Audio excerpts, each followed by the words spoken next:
بزرگان دین نے علم دین کس طرح حاصل کیا،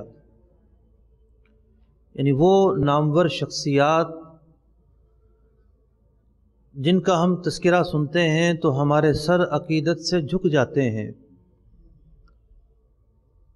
ان حضرات قدسیہ نے جب علم دین حاصل کیا تو وہ کن منازل سے گزرے، آئیے ان کے جذبہ تحصیل علم کے حوالے سے ہم کچھ تذکرہ سنتے ہیں۔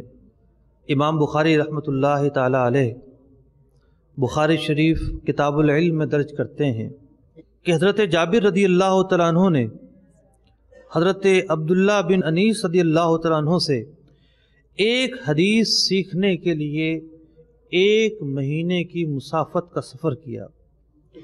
1 مہینے کا سفر کرنے کے بعد پہنچے، انہیں پتہ چلا تھا کہ رسول اکرم علیہ الصلاۃ والسلام کی ایک حدیث ان کے پاس موجود ہے، تو وہ حدیث سننے کے لیے وہاں گئے، کوئی اور غرض نہیں تھی، اور وہ حدیث سن کر واپس تشریف لے آئے۔